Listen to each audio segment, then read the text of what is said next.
Alright, my keyboard works. 1/3 of my dogs are gone. Who has a 100-word summary of the trouble you guys got up to last week in the Yuan-ti laboratory? How many I dogs threw a does Adrex controller have? across the room. Oh man, Oh, Red like sickly dodged a disintegrate Beam of bolt, disintegration. Yeah. and then we didn't get to keep the rod, the wand. It was Because- a wand of disintegration. And that's It was a disintegrating Got wand. It was a disintegrating wand of thanks. disintegration. And so after that, we lit the goo bag poison on fire, and that didn't solve the problem, as we came to find out. And so we returned to this. God, I can't think of the name of this place. Ravel. Yeah. We returned here. It's called the Degdecarans. Degdecarans, yes, thank It you. means something. It means the Warren of Blue Fur. All of the rats who have a slight blue tinge to their fur. So we came back here, and we put the screws to the Yuan-ti who was held prisoner here. And long story short, he basically gave us 3 tests to do inside the Yuan-ti city that's just outside the laboratory. First is to find a scientist who had developed this poison and is having some weak stomach about it. Get him out of there to help him, so he can help neutralize this stuff. We also have to assassinate the matriarch of this place, and again, there's a name that escapes me because my note page is not open. Don't feel too bad. I too wrote down matriarch. And then finally, to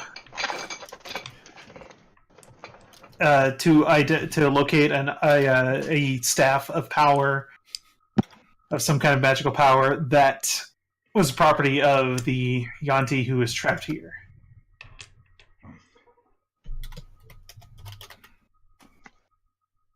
And we were going to... You still have the goal of trying to rescue Whitesnake from the rat people who are more and more convinced that he wants to wipe them all out.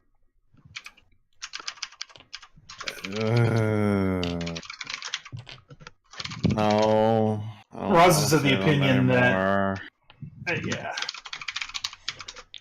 Raazu trusts Red's judge of character, and if Red says that this guy's bad news, then more's the better. Wendy's thinking is that it's very unlikely that we're gonna kill off all these Yuan-ti, and if we need somebody to be in him to essentially take over from them, that's Wendy's plan. It's like, well, we'll just keep this Yuan-ti in in our pocket. So what do you mean by in your pocket? We've left here before and they didn't immediately kill him. Do we think that's going to change this time? That will absolutely change this time. The difference is between then and now they have learned that the people they call the Swallowers are much, much greater in number than they suspected. This man's very existence means that the entire Warren is in great danger. I mean, that's fair, though. They're not wrong. Yeah, they're not wrong.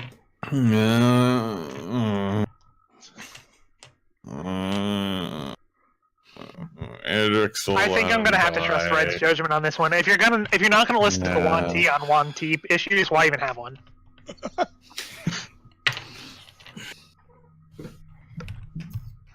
Okay, so everybody's fine with once you guys do leave on your expedition that he's done for. They're not going to let him live once he's outlived his usefulness to you. There's nothing we can get from him that will help us on this mission, right? No one can think of anything. He has a great deal of information about the inner workings of the site. We just didn't get into it last week, so we were pressed for time. Oh, man. Like he knows the layout of the fortress. And what goes where. Because he is a Malison. He is one of the upper castes of Yuan-ti. I mean, like, if it'll make Adrex feel better, we could petition to just take him with us, and then if he betrays us, we could always kill him later. I don't think you're gonna To be honest, I feel like he's Dr. Madnar in this scenario, and I don't know. I kind of feel like he's Huey in this scenario. that's even worse. We're better off just killing him. That's Adrex doesn't want his help. If they're gonna kill him, Adrex doesn't want his help because that's just gonna make this more confusing. And Adrex doesn't want to think about it. the So we ostrich have in the a sand approach. Red, what's your judgment of this guy's character? Like, if we found a way to set him free somewhere else, you think he's I mean, going to come Red back and wipe out this Warren? Not this one specific. Well, actually, maybe. Like I said, Red already went over this. He thinks that the guy is still bad news, and he doesn't agree of how they're killing everyone. He has no problems with that they're killing everyone. He's a religious fanatic. Yeah, that's fair enough to me. Because here's the way I see it: these rats are bad news, right? Like if they captured one of these snakes, they would kill it, and vice versa. So, unless our plan is to kill off all these snakes and kill off all these rats, we essentially just have to go by the way things work around here, which is they captured the snake, they're going to kill it. Right. If it'll make Adrex feel better, we can just kill him. Adrex agrees with that, but the moment we start asking him for more help, it's just going to make... There's going to be more conflict in Adrex, and he doesn't want to deal with that. So, plug my fingers in my ears and go la la la. Okay. Pran the Pit Watcher. Everybody go ahead and take the benefits of a long rest if you haven't. Oh, thank God.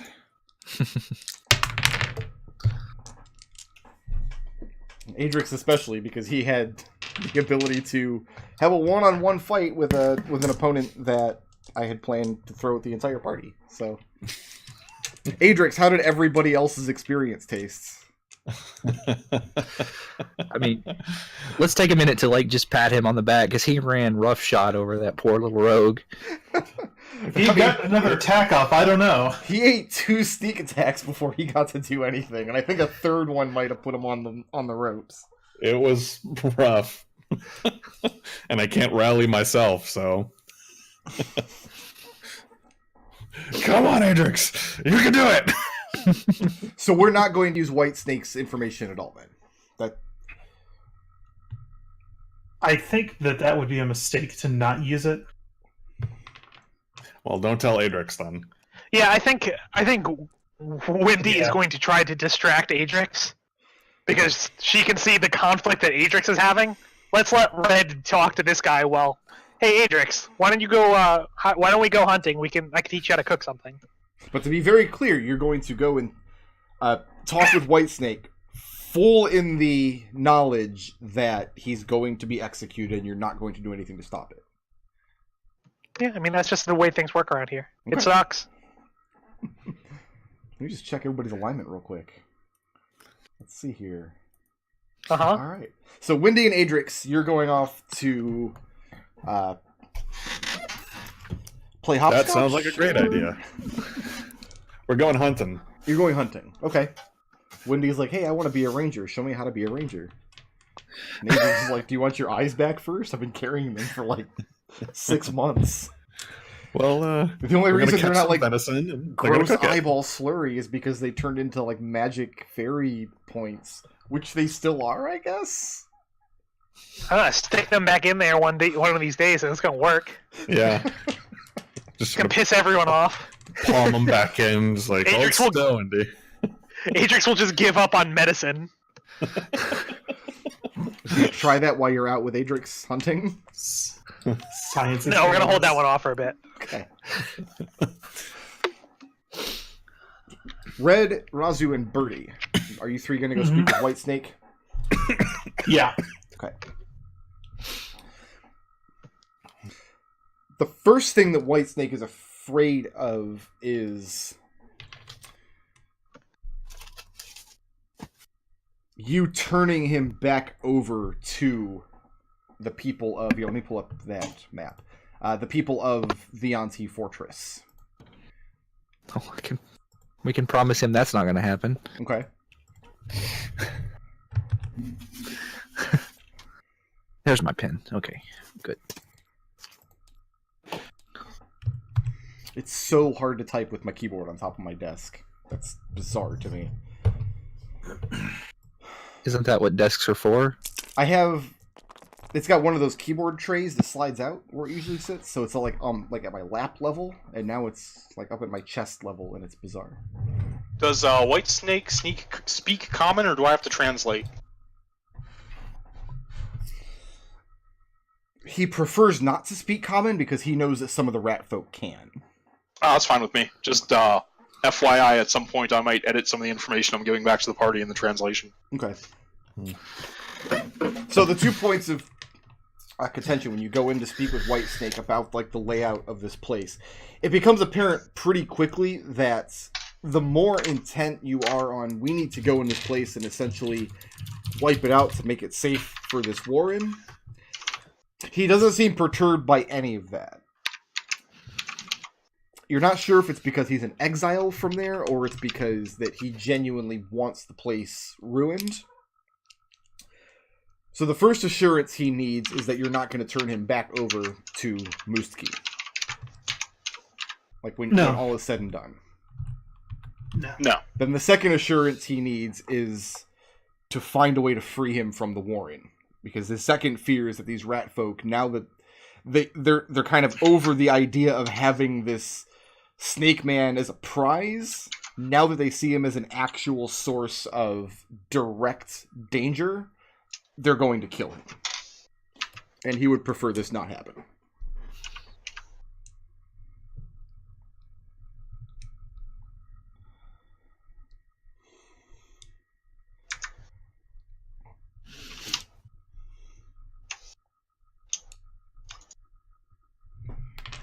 Well, what would you have us do with you then?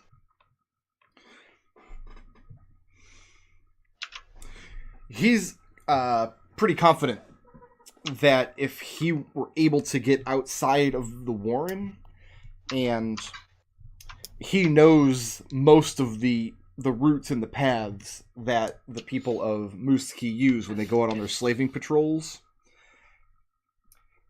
he's pretty confident he could survive in the wild long enough to regain his strength, at which point his intent is to travel south and get as far away from the mountains as can be. And this makes sense to you because when you left your home under the same kinds of circumstances, when you were exiled, you had to get as far away because Yuan-ti keep a grudge for a very long time, and they like nothing more than to capture runaways or exiles or prisoners and bring them back to set an example for others. And they're very, very big on torture. Yeah, so I'm thinking that the ex-Yuan-ti slave hireling that we've got running around this needs to just stay back for this. I mean, we could send him to, like, Birdie will actually... He can speak Draconic, can he? Like, we've established that. Shoot. The Yuan-ti can, you mean? Yeah. I don't think so. Oh. Red's been speaking to him in Yuan-ti, and a couple of you have... I think Raazu spoke to him in Draconic. Yeah. Oh, no, you know what? You're right. It says right here in my notes. You're absolutely right. He can speak Draconic. And I think the only source of them being able to speak Draconic is kind of dead now. So. Yeah, Bad Ears is... Yeah, none of the other rat folk is... it's very unlikely any of them speak Draconic, because Bad Ears specifically learned to speak the rat folk tongue. I mean... So yeah, we could easily carry this conversation on without eavesdroppers with in Draconic. Yeah, we could that's send fine. him. But then the question on the table is, are you going to assure him that you can get him safe, already knowing that you intend to not do that? In other words, are you going to lie to him? Are you going to tell him, yeah, we'll get you out of here safely? Yeah. So you're going to lie to him. Okay? Well, Should I make a deception roll? I'm going to call it persuasion, not deception. Sure. Because he's so desperate, he doesn't think you would lie about something like this. That's actually 4 points higher, so sure. Oh shit, I never started up tabletop. Someone roll a d20 for me and add 12. Please note that it's Red making this roll.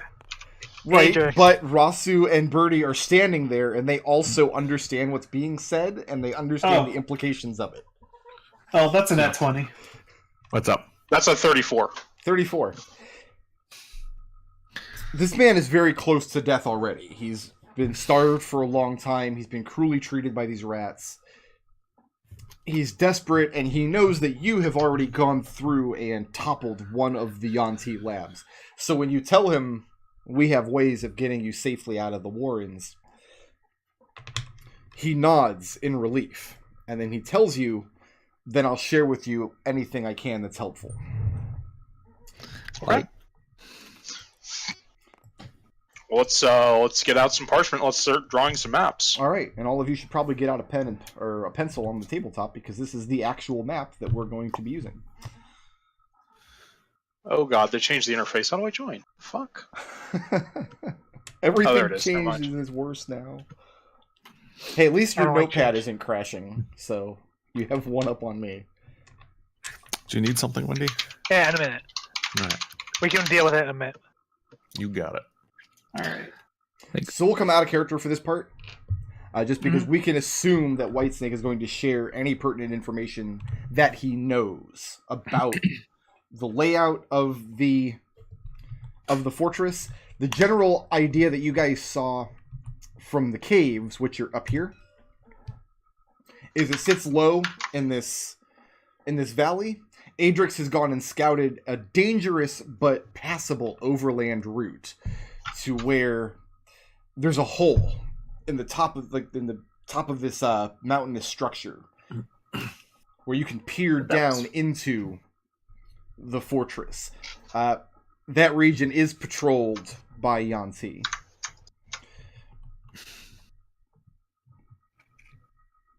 So yeah, there are 6 major structures. There's a lot of water in the area, a lot of underground rivers crisscrossing back and forth through the landscape. And that's what connects all of these buildings, are little creeks. Lots of bridges back and forth across these creeks as well.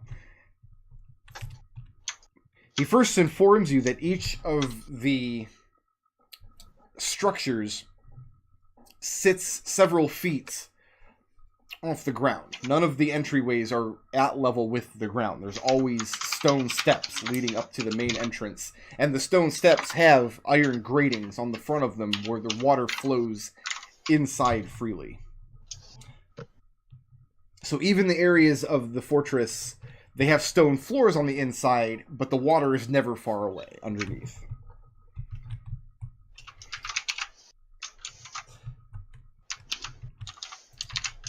So yeah, what do you guys want to know about this place? Do you want to take turns asking questions, or just have a free-for-all, or how do you want to do it? Approximately how many people live and or work in this facility? By people, do you mean Yuan-ti citizens, or do you mean slaves? Combatants. Okay, now asking him that question, you're probably not going to get an accurate count of how many Yuan-ti are here, because he would only tell you how many Malisons there are.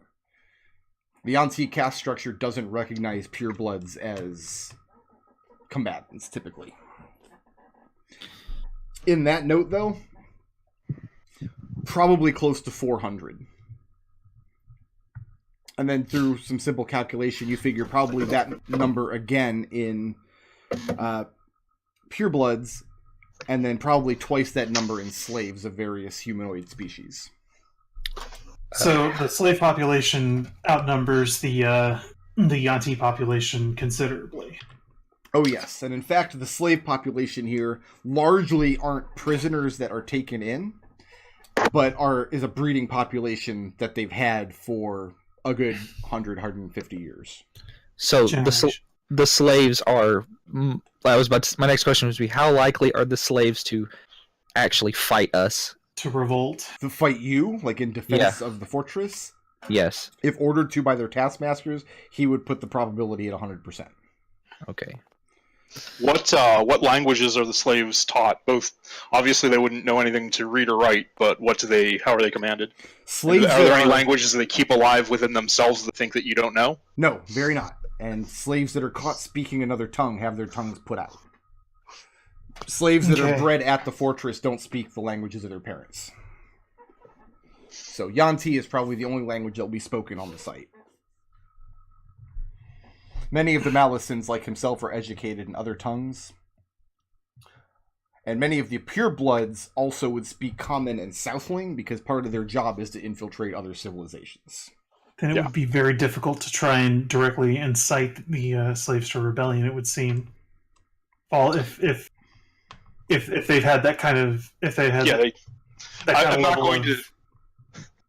I don't have to explain to you the grammatical difficulties of saying slave rebellion in Yuan-ti, but the closest literal translation always comes up as child disaster. So, looking at this map, these are not paths. These are actually this is actually water. isn't it? waterways. They're waterways, yeah. The waterways actually flow underneath and in some cases into the actual buildings. But anywhere that waterways meet, there are footpaths and stone bridges built across them. When you're in the place, you can just assume that crossing the water is not a difficulty. There are bridges everywhere. Okay. So my next question is, like, what are the functions of each of these buildings? Which one do you So ask they're- about? We'll start with the big one, I guess, and work our way clockwise. The big one is predominantly the pureblood barracks. These are all, they look like single-story structures from the outside, but you're assured that they have levels beneath them. A typical Yuan-ti civilization builds pyramids and ziggurats. These Yuan-ti didn't build anything. They found pre-existing structures and repurposed them, and then using slave work have hollowed out levels down into the earth. What about this building? That is the House of the Red Star. That is the religious center of the fortress. And is that the likely location of the staff or the matriarch? That's the likely location of Iha, the matriarch you're sent to assassinate. The site is governed by a council of such matriarchs. Iha specifically was the one closest, most involved with the kind of scientific experimentation that was being done at that lab.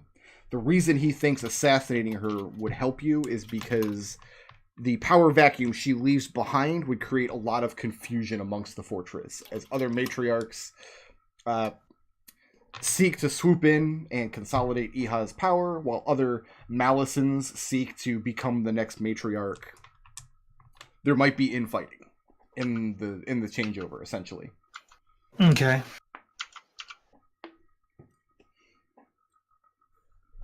So let's move on. What about this place? Which one? This next one. This place.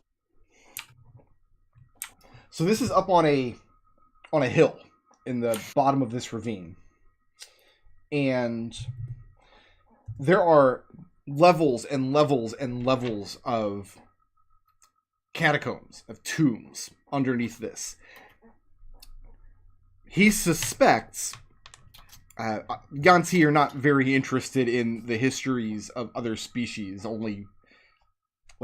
their only concern was what can we do with this physical structure. They don't actually care what the people who were here before them used it for. But that's what he suspects, is that the people who were here before the Yuan-ti used this to bury their dead. And it's said that when the first matriarchs came and took over the site, which was already abandoned, they spent years clearing out the catacombs of useless bones and skeletons, repurposing weapons and things that were found down there. Raazu, make a history check.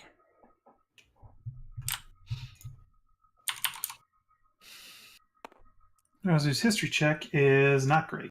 That is a 4.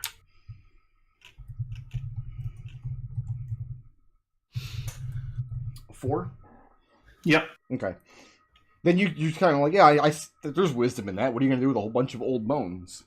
The tombs have been repurposed as torture chambers, slave quarters, things of this nature. And the actual building above and the first couple of levels underneath are used for the Malison quarters. This is where most of the Malisons take their rest.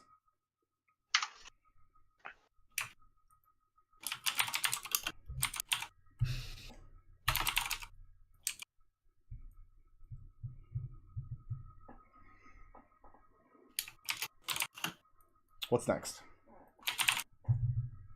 Middle, the middle area. That is number 1. The largest structure in the center of the ravine are the slave pens. This is where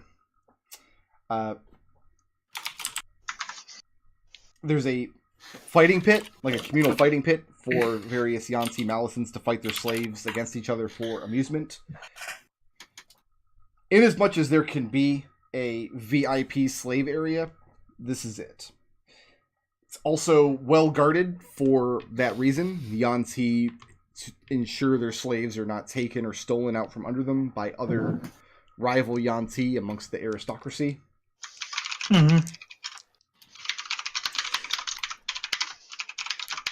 Whitesnake had not spent much time in the slave pens. He never had much use for the kinds of transformational work that goes on there. Red, you take this to mean that this is where the Yuan-ti take slaves and transform them into abominations. Mm-hmm. And there are also many quarters on site for the Yuan-ti who specifically work in the area.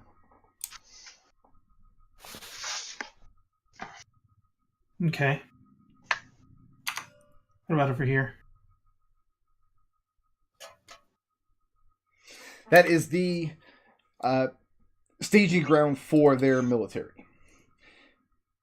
They don't have much of a standing militia in the terms that a Hobgoblin would think of it. They're not going to go out and take the field.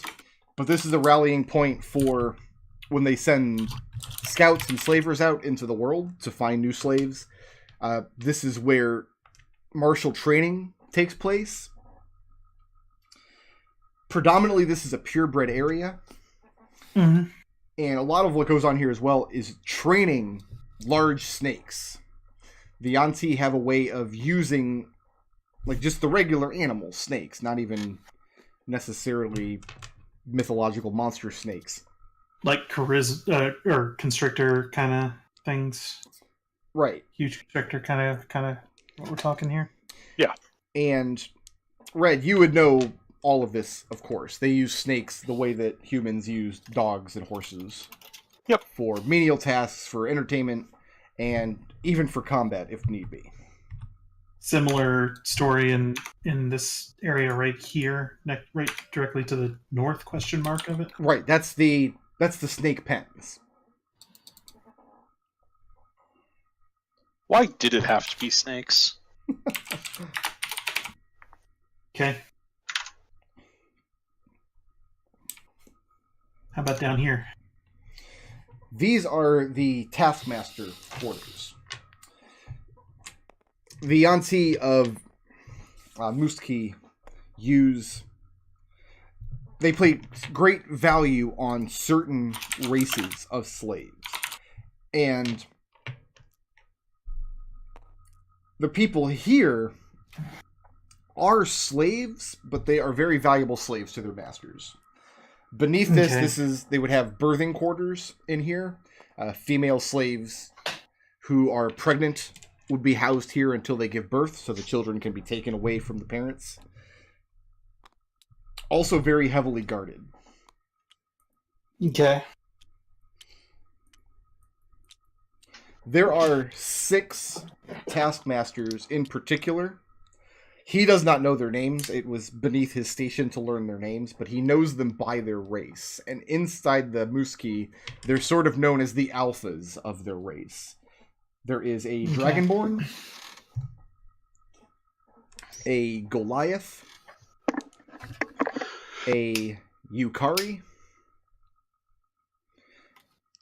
there is a Bear Man, there is a Gif,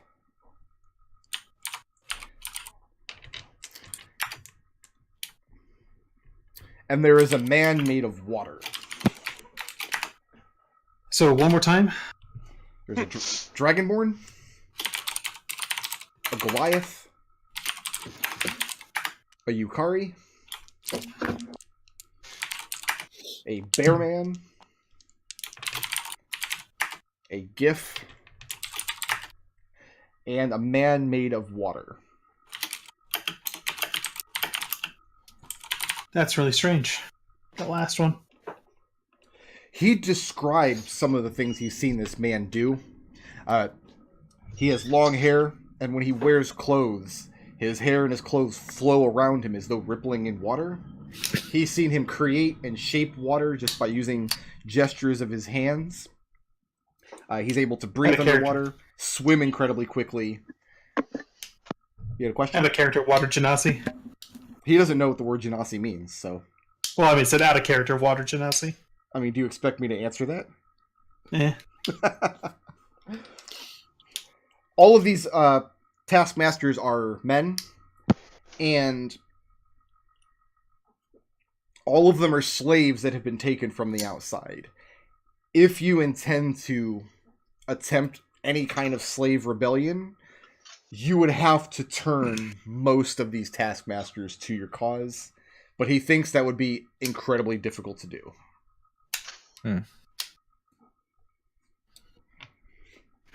Okay. You do notice that aside from the Waterman, all of these are very large humanoids. None of these are just standard, like, orc-sized creatures. Mm-hmm. So, the three of these are just guard towers, right? These are guard towers. There is a very long switchback that leaves from the main entrance and goes down south through the ravine into a tunnel. And eventually this tunnel links up with the swamps at the base of the plateau. The wall is built... I keep reaching for my keyboard and it's not there. God damn it.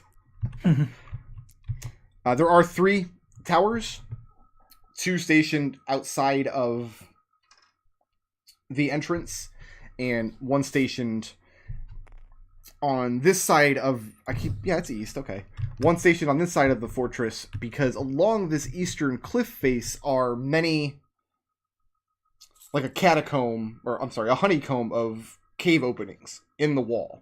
And this is where the greater number of the population make their homes outside of the walls. He doesn't know the purpose of the walls originally because the place is already fortified at the base of this ravine. It's no safer outside of one of these walls than inside. He does not have an answer for that.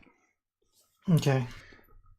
So as a result, the tops of the walls are not patrolled in the way that you would typically think of patrolling walls, because there's really no need to. As these 2 towers are manned because they look out over the entryway, and then the top of the ravine is also manned because that's a possible approach from air.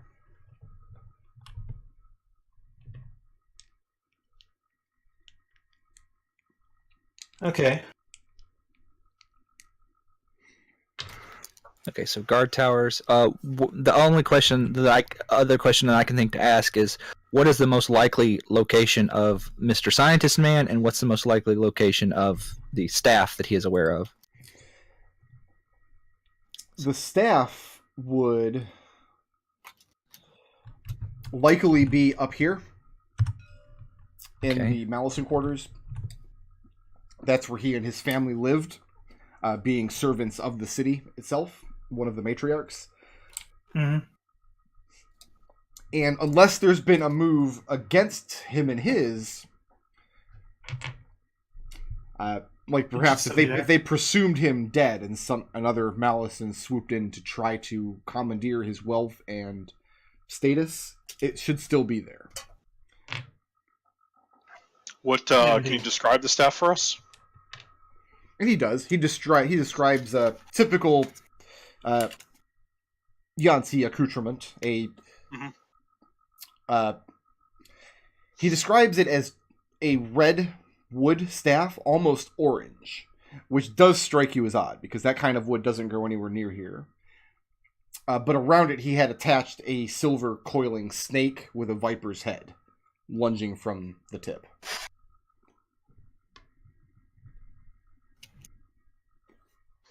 Remind me out of character real quick. What's the staff? What he said the staff did last time? I only wrote it down what it was. He didn't describe what he only told you its name. Okay. It's the shaft of Shinsta, because Shinsta Yep, was... that's all I had in my notes. Yeah, that's his ancestor who created the staff as a symbol So- of power for his house. Why should we care about the staff? Well, remember, you've told this guy that he's going to be alive at the end of this, Huh? and he wants this symbol of power back into his control. Oh, okay. See, for some reason, I thought he just didn't want it. Like, he wanted to, like, if he couldn't have it, to destroy it. That's what I recall him saying. No, he wants you to bring it back to him, so his rivals in the city can't get it. He doesn't think they're deserving to have it. He holds this staff in high esteem. He doesn't know that you guys are planning to let him get executed. Right. So, about that, yeah, I need to like talk to everybody before we like when we get done questioning him. Let's see. What else we want to know? The scientist. Oh yeah. Tatsushi, he suspects that Tatsushi might be held under guard. Either at the temple, at the House of the Red Star, perhaps in one of the lower levels of the barracks, if it's really severe, or perhaps in his personal quarters here on the hill. The reason he thinks that he might have been placed under guard is because you guys just destroyed a laboratory that he was partially involved in establishing. Okay. Especially if things have come to light with this Hydroloth who was planning to do whatever he was going to do. It's possible that one or more of the matriarchs have decided that he's either going to run with what he knows or attempt to use it against them, or that he had already betrayed them to these Hydroloths and they had set up this cult and rejected the Red Star. In any case, it's just better to have somebody like that under guard.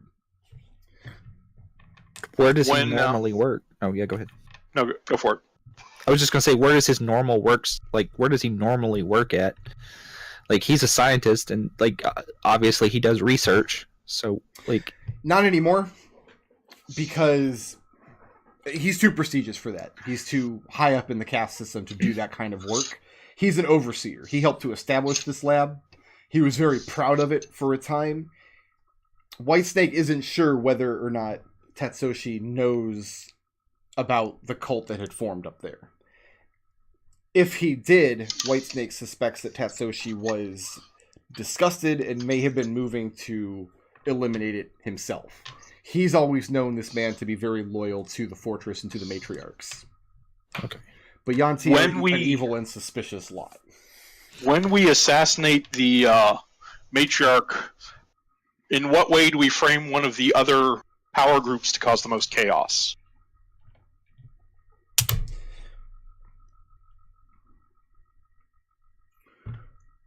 Whitesnake doesn't have any direct information because that's not really his forte. He would he's not really a he's not really an assassin. But talking to him, there are a couple possible leads. Essentially, every aspect of the Yuan-ti culture has a matriarch whose job it is to oversee that section of it. Right. So I'm not trying to get like the specifics of how we assassinate her. I'm trying to get to who do I make it look like caused the assassination that will cause the most chaos, and I can figure out the rest from there. Okay. Two kind of avenues present themselves. Mhm. One would be to figure out how to link one of these matriarchs to Tatsushi, and then make it look like it was a cult thing. This Hydroloth cult assassinated her. I'm sorry? Especially if Tatsushi also disappears around the same time. Yeah, right. Which is what makes it particularly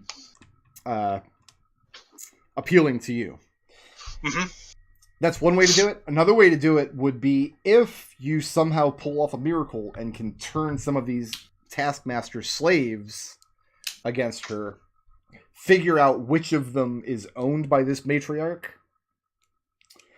and make it look like one of the other matriarch slaves did the assassination. Okay.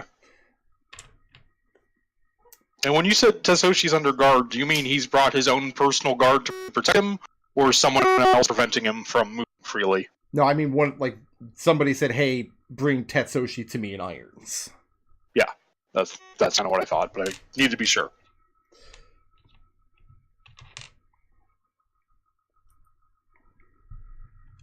All right, anything else you want to know about this place?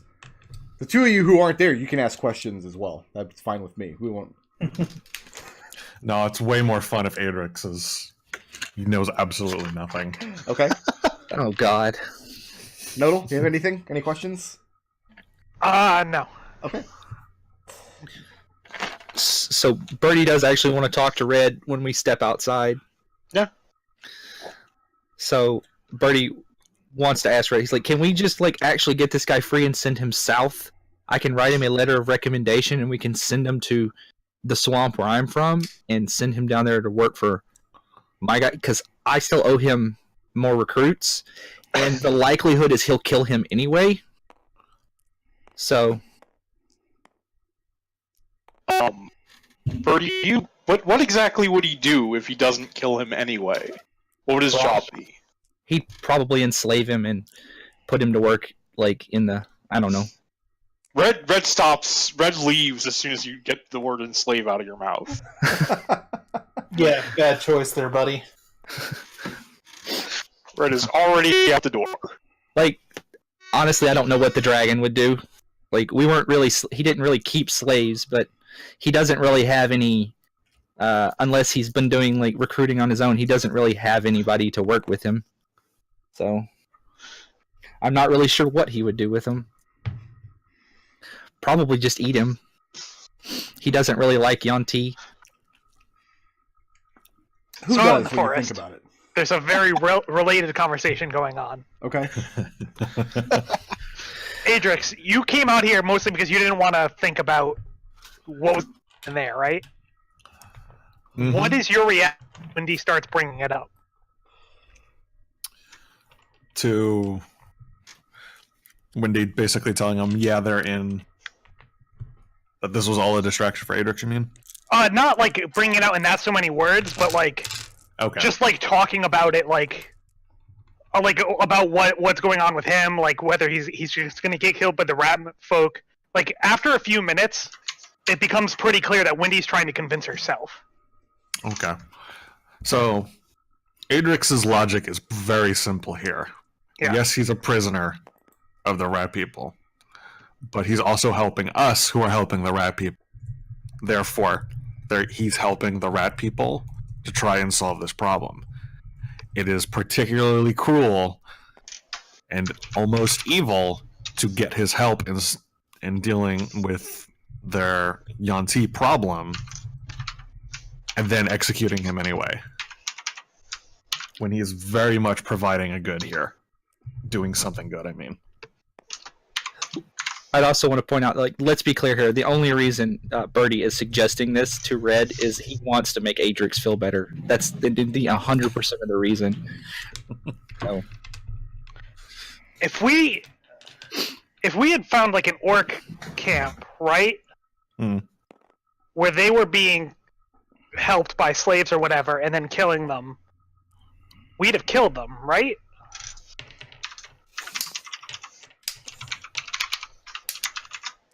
We'd have taken out the orcs and freed the slaves. Right. 'Cause the orcs were enslaving the slaves. All right. If But this there was snake a guy orc- disappeared, say the snake guy disappeared in the forest, could you track him? Could I track him?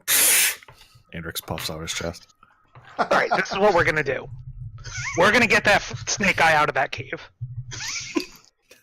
If we go back to the cave, they'll attack us. Who cares? fuck them, we won't go back.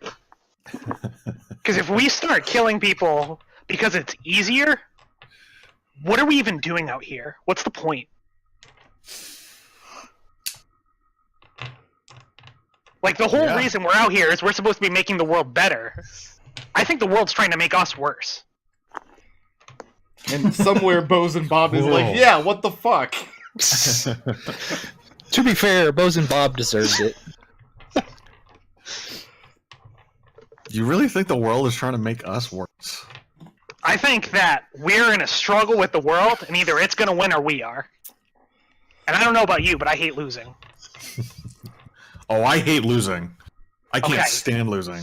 We're going to get that snake out of there. We're going to tell it to wait for us while we finish our problem with the city. Then we're going to bring it south to the swamp to Huion's former people. They've already proven they can live with other races. Huion was with them, that half-dragon was with them, that Dragonborn was with them. We'll bring them a Yuan-ti to work with. That's the snake's price. We get him free, he works with them, he doesn't go around enslaving people. I'm all for that plan. That sounds like a great plan. Should we really show our faces Huion at this point? Oh, Huion's- Huion's gone, dude. She's dead. Huion's That dead. problem's dealt with. Oh, I'm thinking of... Sorry. Right. Bediki. Shallow You're scale. You're talking about shallow scale, not Yeah, Yeah. Pyongyang. Yeah. I'm talking about shadow scale. Yeah, no, that's a great idea. Perfect plan. Okay. We need to go back and talk to Red again. And let him know we need to do this. Yes. Okay. So why don't you guys hash this out before we do the discussion with the Pit Watcher? Yeah. There's some prep work I would like to do while they're in the middle of this. I'm going to leave the reconnaissance to them if I could, Brick. Okay. What would it take for me to make 3 more doses of that drow poison now that I've had Captain Eyes translate the schematics? The radiant one that actually works on things immune to poison. Bear with me 1 second. Get the right book here.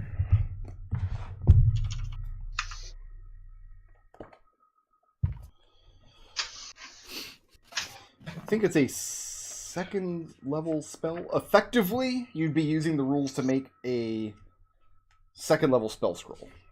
Mm-hmm. Just instead of a scroll, you're making it in the form of a poison. Okay. Let me just double check that that's actually it. Oh, I'm sorry, it's a 4th level spell. Sickening Radiance. And does Xanathars also have the rules for crafting spell scrolls? I've got his 350 GP. Yeah, if you have it. I didn't erase the drow radiant poison when I wrote sickening. Oh, okay, cool.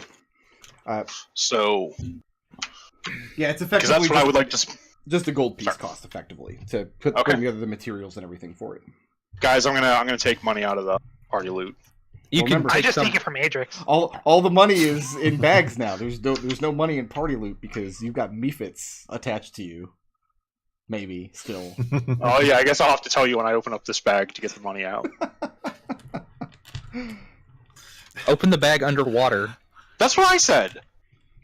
We've done it. Yeah, you guys did that. A couple of them just exploded under there. It was pretty funny. Yeah, it was fun. Good times. You can, if you want. Adrex take the hasn't money forgot out. about his bag that you pierced either.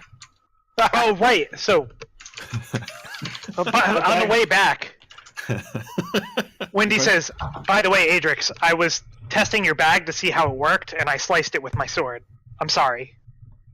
Oh. To Alright. be fair, that's. That is a lie, yes. Yeah, I was about to say. That is. Hey, that is Adrix, can I hold your purse underwater and take 700 gold pieces out to make some poison? Sure. I like that Adrix has a purse. It's very fashionable. Alright, so I spend whatever amount of time that takes, and I take 2 doses of the sickening radiant poison. Okay.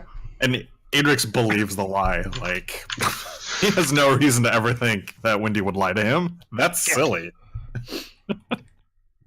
Birdie is So- going to write up a note that, like a letter of introduction that is imploring his dragon patron not to eat the Yuan-ti, and he's gonna give it to the Yuan-ti when we later as a choice in case it comes up. Yeah. Okay. And It's not so gonna tell anybody. Adrex and I will get back. Is there anywhere we can talk in this place with like a reasonable expectation of not being overheard? Probably not, because this is a very communal peoples. Like, there's always somebody around every corner, and sound also carries pretty well. Then I'll call Red out outside the cave. Yeah, out in the woods would be your best bet. Yeah. Raazu and Birdie, if you guys want to come too. Yeah. Yeah. And as soon as we like get a reasonable side out, Wendy will just turn to Red and say, Adrex and I have been talking, and we can't let this guy get killed. He's provided us too much information and has been way too useful to us to let him fall at the hands of the rat folk. If we just start killing people because it's easier for us, then we're not doing what we're meant to. To be fair, it is pretty easy. It's not that it's easier for us. I mean, what would you expect any of the Yuan-ti that we're going to end up having to kill to do if they don't die? What about any of the ones in the lab? And Wendy shakes her head and she says, the ones that we killed in the lab are doing something evil as we find them, and we're punishing them for it. This Yuan-ti has done nothing but help us. Just because we suspect that if he got free he would kill people, who gives us the right to be the judge of that? If we found a bunch of other people doing the same things as us, we would hunt them down, and we'd be right to. Somebody refresh my memory. Wendy doesn't know about Bose and Bob. Is that correct? Oh, Wendy was going to kill Bose and Bob. Okay. Like we were one night away from them bumping into Wendy also going to kill Bose and Bob. It was about to turn into a Guy Ritchie film. Yeah. Yeah, exactly. But that's essentially Wendy's argument, is that, like, if someone is doing something evil like Bose and Bob, then yes, it's our duty to hunt them down and stop them, but we can't go kill someone because of evil they might do, because we can't possibly know that. And the only way we're going to make the world better is if we show other people a better way of being. Maybe us showing mercy to this Yuan-ti is what gets him to show mercy in the future. And also, to be fair, Red, you're killing him because he's a Yuan-ti, and that'd be like someone trying to kill you because you're a Yuan-ti, and Yuan-ti keep slaves. No, I'm killing him because I've had conversations with him and realize him as a fanatical and, quite frankly, dangerous religious zealot. I mean, I would even understand the natural order of these two races being at each other's throats, and it would be well within the right of the rat folk to essentially kill him as someone who would naturally be a predator to them. But he has shown that he is helping. He's going against his natural instinct and his own natural order. Right. That has to mean something. To be honest, screw the natural order. A Our lot whole of point is we're us- trying to make things better, not stay the same. A lot of us, Wendy accepted, have all kind of turned our backs on our own society, and he's done the same. Like, who are we to? He's turned his backs on his own society because he thinks they're doing way, not because he thinks evil is bad. Then we should try to change his mind. Red just sort of rubs his temples. I mean, you could always kill him later. Right. If we bring him back to the swamp and he does some evil horse shit, we'll kill him then for that. But we'll have at least tried. Raazu, what do you think? After thinking on it, I'm kind of on Wendy's side here. All right. Well, as long as you've got Raazu of all people convinced, then I guess I'm going to go along. All Because right. I've never known her to unnecessarily show mercy to someone. Oh, but after we do this, we absolutely can't come back here because the rats will kill us all. Or we'll have to kill them, and I don't want to.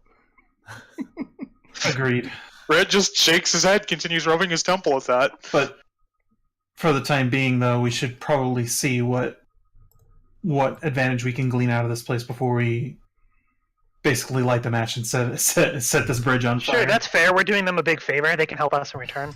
Why don't we just get another Yuan-ti that looks somewhat like him at the place, throw a bag over their head, kill them, and switch the two? Make it look like he botched an escape. One of us pretend to be on guard duty, and then we find his body out when we track him down in the wilderness. We kill him in air quotes. Like Red's immediately, you people are so incompetent at doing this, and you're trying to do it anyway. Okay. A good reason that's How not going about to work this? is you don't have the time to starve a Malison so that he's emaciated. It wouldn't fool them. Yeah.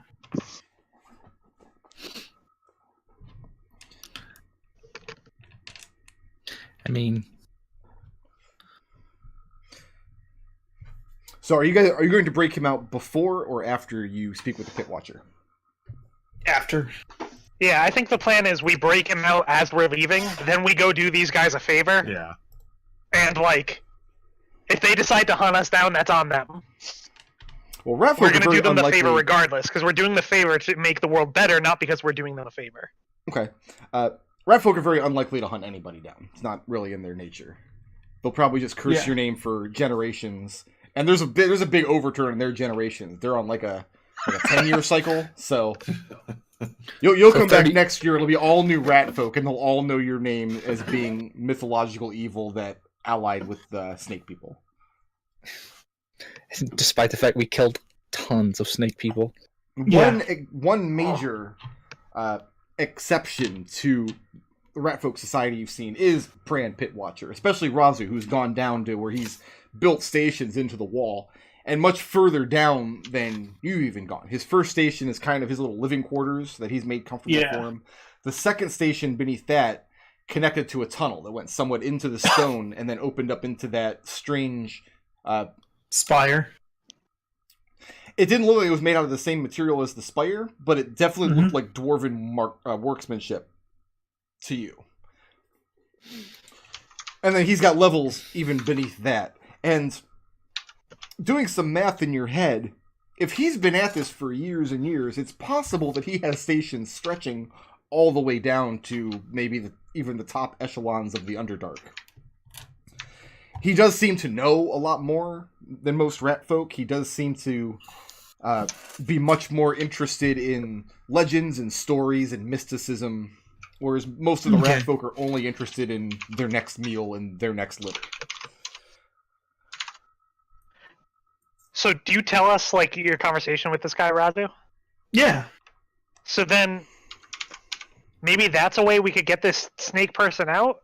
And do you think we could convince this rat person to go along with that? Because if we could leave someone behind who knows a little bit more about doing good, maybe we can help change the minds of the rat people as well. You want to bring him in on this plan? I'm asking you if you got a good sense of him. I haven't met him. I think that he's still guided by his instincts, although he does live separate from the rest of the community. So that tells me that maybe he doesn't fully subscribe to everyone else's community's viewpoint. Well, if we need to go talk to him anyway, let's try to feel him out during it. We can try to get a sense for it. Yeah. So all Pran knows right now is that you guys, like literally all he knows is that you guys are going to go to the Yuan-ti strongholds and shut it down somehow. Right. He doesn't know any details beyond that. So what details do you tell him as far as what your tasks are, how you plan to get in? So why are we talking to him to begin with? What are we trying to get from this guy?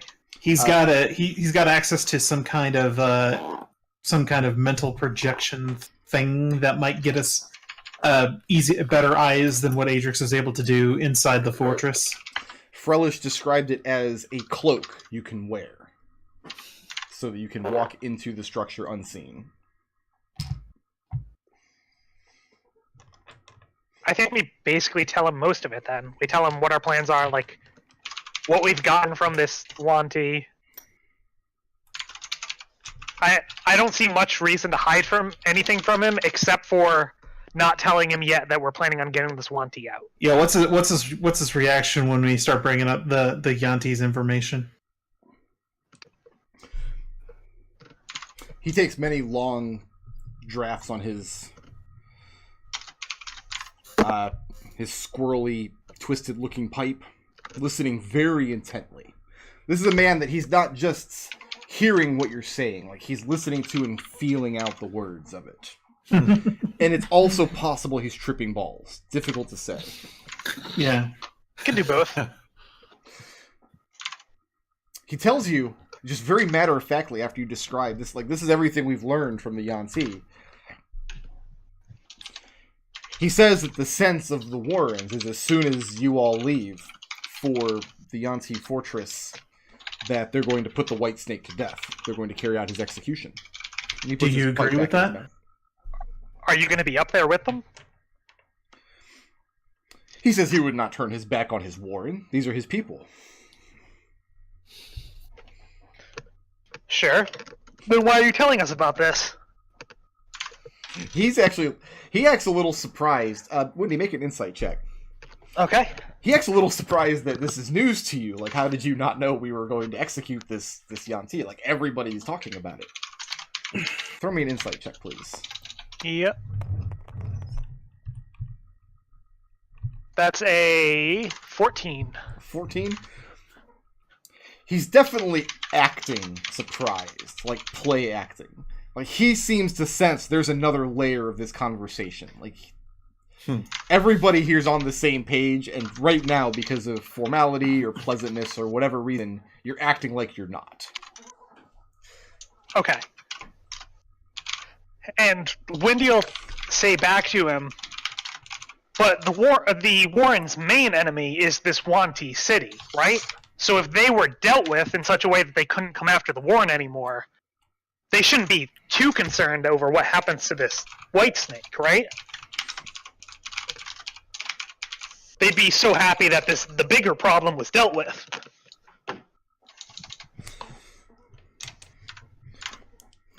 He says that he sees the sense in that, but he also suspects that, no disrespect to current company, of course, as he pumps on his pipe, that most of your people, if they see a hare dashing across the plain, they don't think much about what the hare may have done, what its sins or crimes may have been. Their instinct is to swoop and catch it. If we see the hare, what if we didn't see it?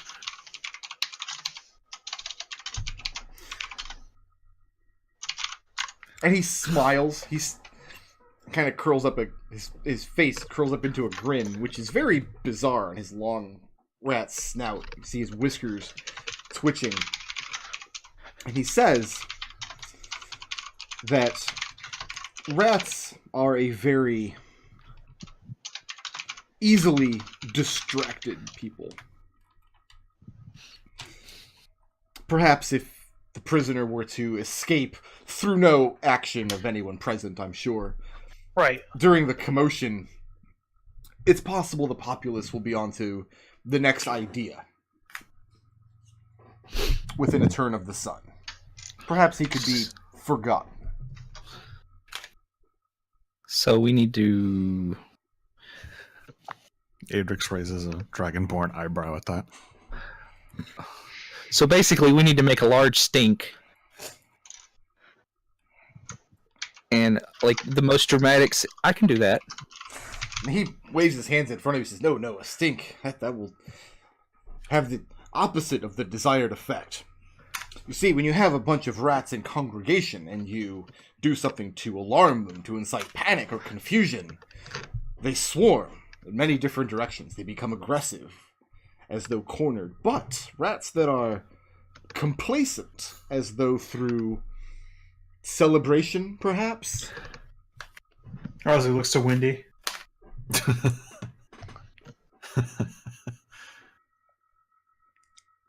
You know, I've just been thinking we should have a party. We saved the Warren after all. Everyone saw that acid. Now there's no more of it. Aye, we did. And we dealt with the actual betrayer. Bad true. news. And an Matters. old, addled grandfather, what role might he play in this charade? We have a story. Wendy will kind of look down the tunnel and say, "You look like you've tunneled some ways here. He says the Does it cut out into the surface anywhere?" the tunnels were not dug by him. He's discovered these tunnels. He's an explorer. He's, when he was younger, of course, an adventurer after a fashion like yourselves. And Wendy looks suitably impressed at that, and then say, "My mistake then. So then have you explored any tunnels to the surface?"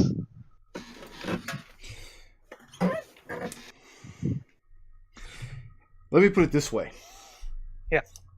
If the elders knew half of what I've unearthed down here in the pits, the discussion on whether to move the ward would have happened much sooner. Yeah. Well, in that case, it sounds like you found a lot down here. Maybe you could lose something as well. He says he's lost a great many things here, too. Things have a habit of slipping out of his pockets. And Wendy will nod at that. Tell me, do you often leave on your own during these celebrations, or do you stay there the whole time? Oh, it depends on what's being served. How about this? We'll have a party. Everyone loves a party. Serve whatever makes everyone the most happy. During the chaos and the events, something happens to get lost down the tunnels. Maybe there's been, I don't know, some route has been found for them.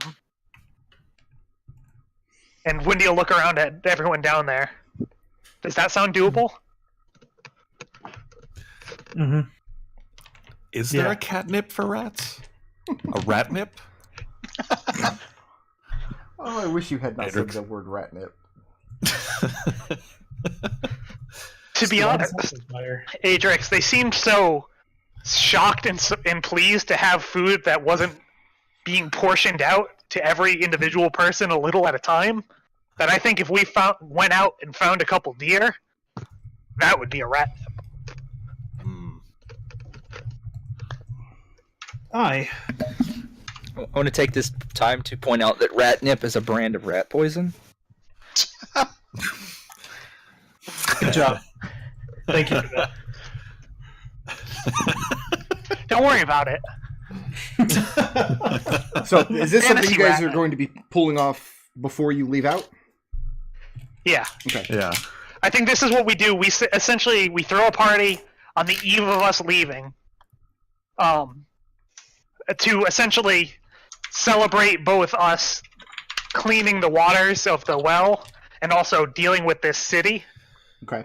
And during the party, we smuggle him out through the tunnels. All right. I've made some notes on how that's going to work. Before we leave the Pit Watcher here, I'm going to describe how his magic is going to help you get into the Yuan-ti fortress. Okay. He has this large kind of circular dais in this room that to Raazu's eyes when she was down there looked like dwarven workmanship. And he describes having used this structure that has magical properties. He describes taking certain types of pipe, smoking deeply of them, and he shows you metallic spikes that sit around the ring of this metallic circle. Mm-hmm. There's two ways the spikes work. Many of them are not operational. Many of them don't work. There are three that do. Okay. And the three that do work one of two ways. First thing, the spike isn't part of the metal. It's something that can be pulled up and out. It's not particularly heavy, but it's a little unwieldy. Like, it would be uncomfortable to carry this on your person. It's like the weight of your trident condensed down into something maybe the shape and size of a banana. Okay. Oh my god, I shot somebody in the face with a banana in the last story, and it killed me. I died, and I'm dead now. Makes sense. Potassium overdose. And there are still three of these spikes remaining. Using one renders it inert. And speaking with him, he has some knowledge of magic, but he's definitely not studied in it like you guys are. He's definitely only done like surface level experimentation. Mm-hmm. The power of the spike will come back eventually, but for all intents and purposes, you can use each one once per adventure. All right. You can. This is for Adrex and Raazu. I mean, it's for anybody, but if you don't use it for Adrex and Raazu, I don't know what you're doing. That's rude, is what you're saying. Yeah. It's a dick move, guys. If you draw blood with one of these spikes, that is, leave it in its little cradle on this metal circle and cut yourself on it, you essentially gain... Your body falls unconscious on the space, and you gain the ability to use astral projection. Okay. The spell, as it's written in the book, says it lasts for 1 hour. The Pit Watcher describes this version lasting for a variable amount of time. Sometimes he's lost a matter of hours, sometimes he's lost a matter of weeks, and a lot of the explorations he's done of the very, very deep tunnels has been done through this method, which he believes has no danger to him. Anybody who's trained in Arcana, go ahead and make a individual check. You cannot use a help action on this. That's a nat 20. Nat 20. Birdie, something does not sit with you about the way he's describing this. He describes this as being a very safe way of going into dangerous areas. Your nature is that nothing is safe ever. And thinking about it, and thinking about the dwarven structure you saw back at the Obsidian Spire, these guys were into some really heavy and really dangerous magic, and they've created really powerful things, and this civilization apparently no longer exists, at least in the north. You're not sure how this could I do go have one wrong. question, so just to clarify, so I understand how these spikes work. Mm-hmm. They have to be used here, right? They can't be taken with us. He's describing the first way he's used them. Okay. You're not sure how this could go wrong, but you're absolutely certain that it could, and if it was you, you would be on the lookout for anything that would end the spell prematurely. If that were to happen, you're almost certain the person would die. Because what he's describing is your body slumps to the ground and your consciousness gets up and leaves. And if you were to sever the connection between the two, the body would die. No save, no appeal. There's no coming back from something like that. The second way it's possible to use these spikes, and he pulls one up out of its little cradle. And for him, he does so with some difficulty, because it's got a decent amount of weight to it. And you see as the other end is sharp as well. If you carry it with you, its connection to this place remains. And if it travels with you, and you are to cut yourself with it, he describes a very painful but very fast transition that feels like the spike carries itself home with your body along with it.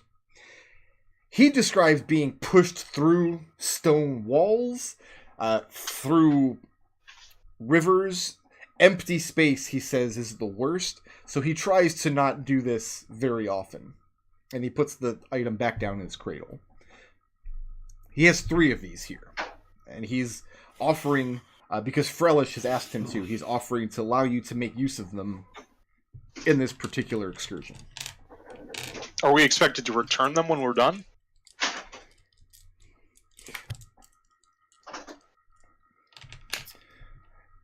Pitwatcher thinks about that for a moment. He says that they're not technically his property, but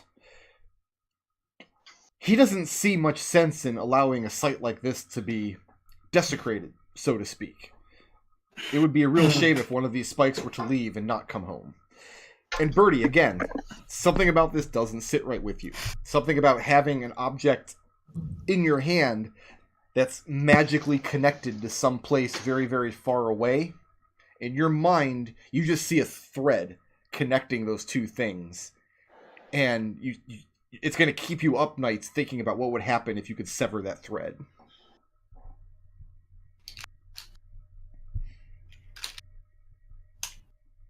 So you have 2 ways to use each of these spikes, and you have 3 spikes. In mechanical terms, one gives you the ability to astrally project for the duration of the adventure.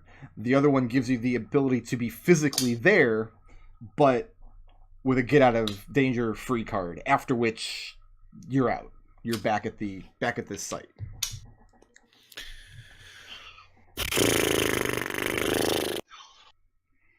Okay.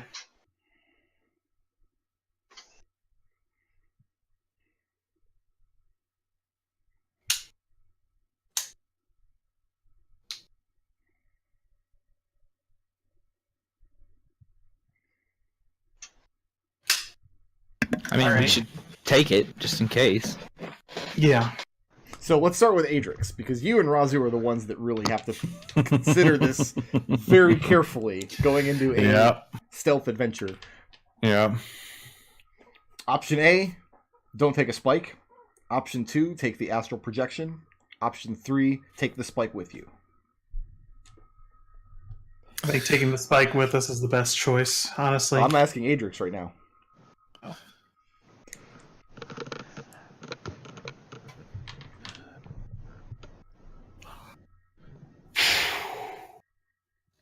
I think Adrex would be about the astral projection. Okay. All about that astro protection. Yeah. Once he got over the fear of it, which would be really quickly, you just have to say to him, "You'll be tripping ball," or some other thing to distract him from being afraid. It's like being a dragon only without a body. Perfect comparison. Yes. When the time comes, Adrex is going to come here, leave the spike in its cradle, and cut himself on it, so that he can travel with the party astrally. Mm-hmm. Okay? Okay. Now, the way astral projection works is it says it resembles your mortal form in every way, replicating your game statistics and possessions. You still have all of your stuff, essentially. You're still there for purposes of, like, people can see you and interact with you. You can use your equipment. You can participate in combat. It says here you could use an action to basically tap out and you come back here. Is that correct, Burko? I'm sorry, I just closed my phone. Yes, I'm got the page open to the spell right now. It says the spell ends for you and your companions when you use your action to dismiss it. The spell ends, the affected creature returns to its physical body and it awakens. So it looks like if this works as per the spell, then yeah, Adrex would just have to take an action, tap out, and he's back here. Or if you drop to 0 hit points. If you drop to 0 hit points, you don't fall unconscious. You zip back. Whereas the second method, taking the spike along with you, you're physically just picking it up and taking it with you. And then it works more like a teleportation. So Adrex is going to astrally project. What about Raazu? Raazu is of the idea because a probably bad idea is performing in her head, but one that might give us an advantage if we can make it work right. Okay. Okay. The thing is, so here's what I'm thinking. We have a Yuan-ti in our party. Could we not leverage him to get access to this place above ground and then start our operation from there? You could, but that's a discussion you have to have with Destil, not with me. Yeah. What I'm asking right now is, how is Raazu going to use the second spike? The idea is Raazu would use it to get out, like to be able to tap out and teleport back here. And then you have one other spike that's not being claimed at the moment.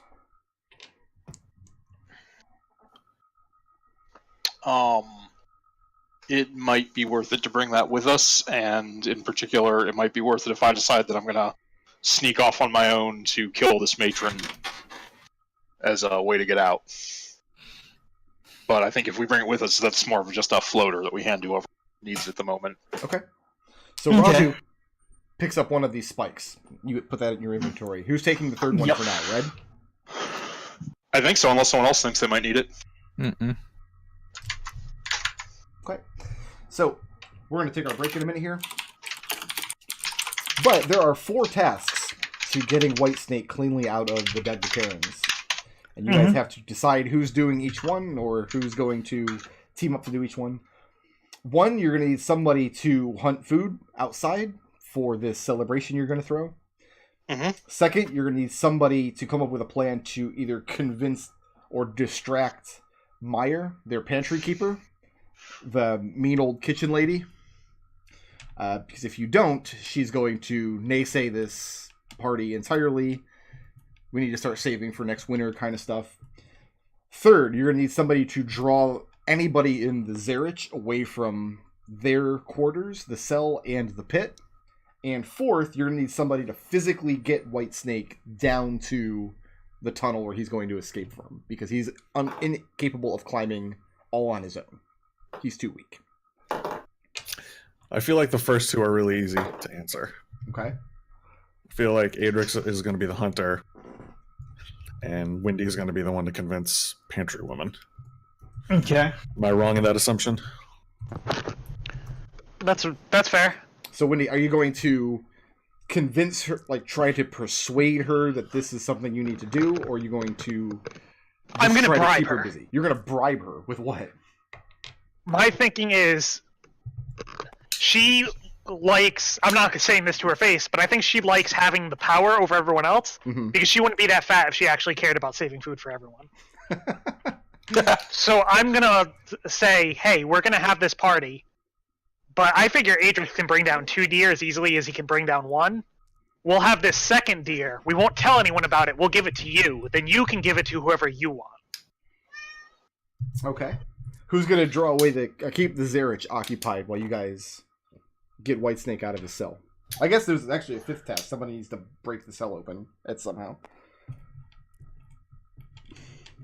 I mean, Somehow. Birdie, I think that might be you. Yeah, it seems like a Birdie kind of thing to do. what, like distracting everybody or getting into the cell? I'm pretty sure Red's going to be the one getting him into the cell. Okay. So, Birdie, how are you going to draw the Zerich away? There's going to be the celebration going on, but they still like kind of keep a watchful eye on things, even during times of celebration or other community activities. I don't know.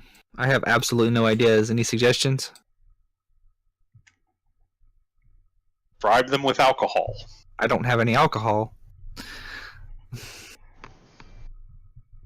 Tell them that you think that they should go to the celebration and you'll keep watch. And I'll what? And that you'll keep watch while they're doing that. I don't know. I feel like that's an easily crackable case.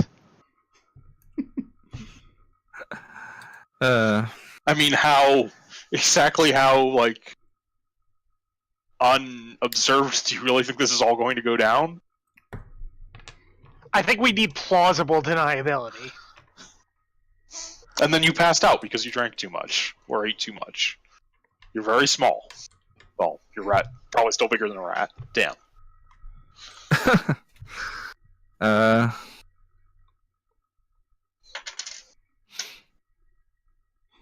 Well, wait. So what's Red's job in this? To pop the cell open and get him out? I feel like Birdie can do that, and you're way better at convincing people. Okay. Fair. And then so, I can Red, escort the... Okay. Red, how are you going to keep the Zerich's eye off of their warren and off of the pit for the duration of the endeavor? Where do they gather during the fest? Oh, typically they'll be out there feasting. Mm-hmm. Let me bring up the warrens again here. Which map is it? Oh, I don't have it saved. Oh, everything is terrible. I broke the world. We'll be sure to save this one because we wrote a bunch of stuff on it. We did. This is already saved. Okay. Okay, In fact, good. when I bring up the table with the Degdicarians What the hell is on it, this? Why? It's a D6. Oh. Yeah, So that could be- mega the Zerich caverns 66. are over in this area. Yeah. And then the pit is up here. All of the merriment and whatnot will be taking place down in the commons. The Zerich, they're not town guards, per se, but they do have the freedom to walk the warrens. What they need is somebody to make sure that while you're getting Whitesnake from his cell back in the corner, to the pit up here that they're all looking the other way. What kind of thing have they actually reacted to in the time we've been here? Like, have there been any point where many or all of them have gone in reaction to something, aside from the poison bubbling up? Almost the opposite, because if you recall, it was very difficult to even pry one of them away because, hey, your buddy got murdered back here. Want to come see? Right. He was so focused on what was happening in the community that he didn't even break away until you just blurted it out and told him. I think you're gonna have to drug him. Adrex is that Wand of Pyrotechnics. How many do I expect to be? Show here. How many do I expect there to be guarding this at the time? Guarding the cell?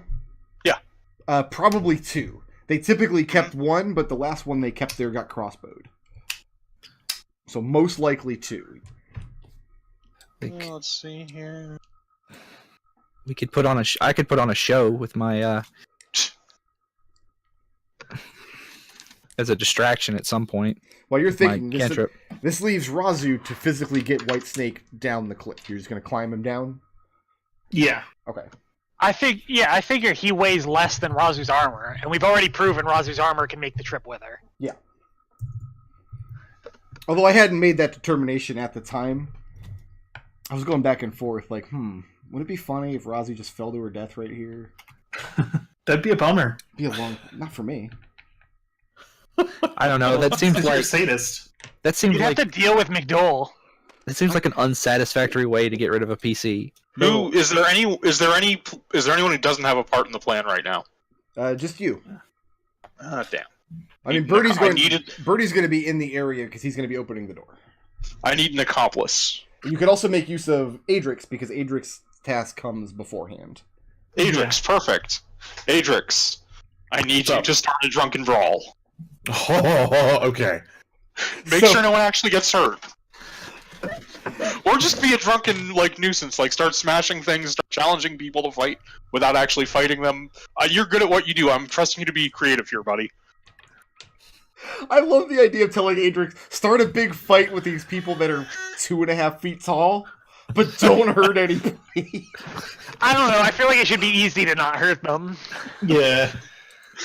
No, but I'm thinking Adrex is gonna throw a punch, but make it really slow at the very end and just touch the side of their face because he's a bad actor. And I need you to do that on the opposite side from on the corner closest to the cell, and then I'll run and grab those guards and ask them to come help me break this up. Wait, which corner? Lower left. Yep. Okay. Somewhere over here, I think. You got it. All right. Because I need it to be reasonable that I ran to that area. All right, I'm gonna give you guys all an ability check. I need you to make. Mhm. You're looking for DC 10, but I'm interested in how much you make it by. Wendy, give me a persuasion check at advantage.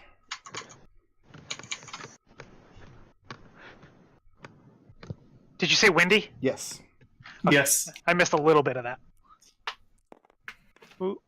You are attempting to bribe the pantry keeper. I love bribing.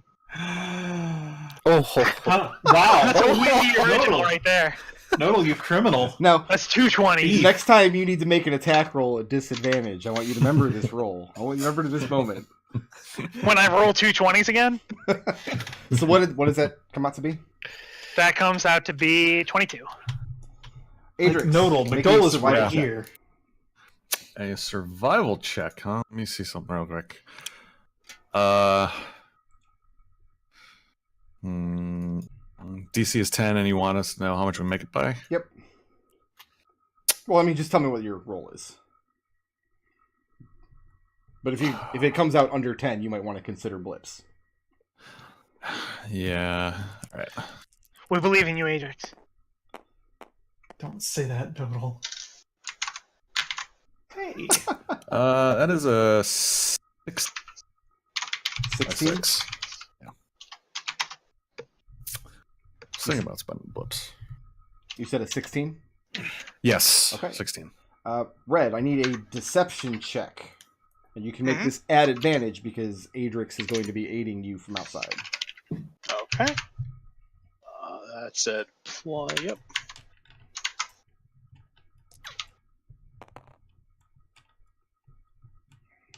Oh, jeez. It's like the opposite of what I made. Let's do 2 blips. Okay. You drop the zeros.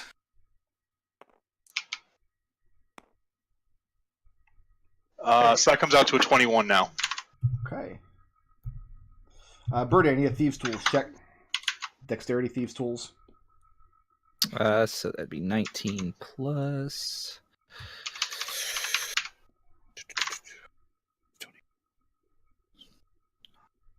So that'd be 19 plus 9, 28. Okay. And Raazu, Sorry, math. I need Strength Athletics. You have disadvantage because you'll be carrying his weight, but you have advantage because you've got the ropes and pulleys. So cancel that. Cancel that. I'm gonna go ahead and blip that. Well, I mean that's a 10. You gonna sit on a 10?